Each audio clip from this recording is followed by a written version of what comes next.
Fish is often held up as one of the cleanest sources of animal protein, and for good reason. It's naturally lean, rich in omega-3 fatty acids, especially in oily varieties like salmon and sardines, and packed with essential nutrients like iodine, selenium, and vitamin D. Regular fish consumption is linked to heart health, improved cognitive function, and reduced inflammation. On its own, fish, whether steamed, grilled, or lightly baked, is an excellent dietary choice that fits well into nearly any health-conscious eating plan. But when that same fish is dipped in tempura batter and deep-fried until golden, its health profile changes dramatically, and not for the better. Tempura, often described as a light batter, is a bit of a nutritional illusion. It's made from flour, eggs, and cold water, and sometimes even includes cornstarch or baking soda to create that signature airy crispiness.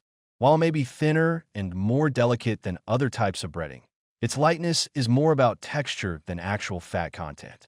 In fact, because of its porous nature, tempura batter tends to soak up a significant amount of oil during frying. That means even a small piece of tempura fish can carry a surprisingly high fat and calorie load, most of it from refined cooking oil that offers little nutritional value. The deep frying process itself is where things go downhill quickly. When fish is submerged in hot oil, especially in commercial or restaurant settings, it absorbs not only the oil, but also the problems that come with it. Most restaurants reuse frying oil multiple times, exposing it to high temperatures that break down the oil's molecular structure. This breakdown leads to the formation of harmful compounds like acrylamides and trans fats, both of which are associated with increased risk of inflammation, insulin resistance, and even cancer over time. These byproducts are difficult for the body to process and, when consumed regularly, can create a low-grade toxic burden on organs like the liver and kidneys. And it's not just about the fat, it's about the kind of fat. Deep-fried tempura fish is typically cooked in industrial seed oils like soybean, canola, or corn oil, all of which are high in omega-6 fatty acids. While omega-6s aren't inherently harmful, the modern diet tends to be oversaturated with them, leading to an imbalance between omega-6 and omega-3 fats. This imbalance is believed to promote systemic inflammation, which is linked to a host of chronic diseases, including heart disease, arthritis, and even depression.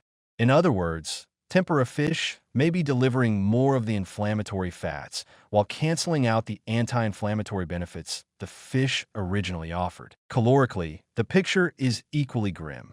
A small serving of tempura fish can easily reach 400 to 600 calories, depending on portion size, oil absorption, and accompaniments, without delivering the satiety or nutrient density of a full, balanced meal.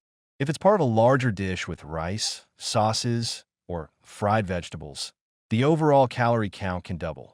And since the batter and oil dilute the natural flavors of the fish, these dishes are often served with extra salt, soy sauce, or dipping condiments that further increase sodium intake, pushing the meal toward dangerously high levels of daily salt consumption. For those with blood pressure concerns or anyone trying to manage cardiovascular risk, that's a serious red flag. Another overlooked aspect is how tempura-style dishes change eating habits. Because the battered exterior masks the size and density of the food, it's easy to overeat. You might consume far more calories than you would with a grilled fish fillet simply because it doesn't feel heavy or filling in the moment. The crispy texture is satisfying and addictive, which encourages rapid consumption without mindful pacing. Add to that the social and cultural context where tempura is served, often at restaurants or as part of shared plates, and portion control becomes even more elusive. Let's not forget the digestive toll. Deep-fried foods, including tempura, are harder to digest. The excessive fat can slow down gastric emptying, leading to bloating, discomfort, or sluggishness, especially in individuals with sensitive stomachs or gallbladder issues.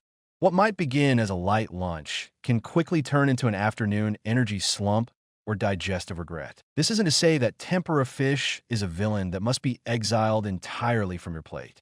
Occasional indulgence, especially when made at home with fresh oil and high-quality ingredients, isn't the end of the world.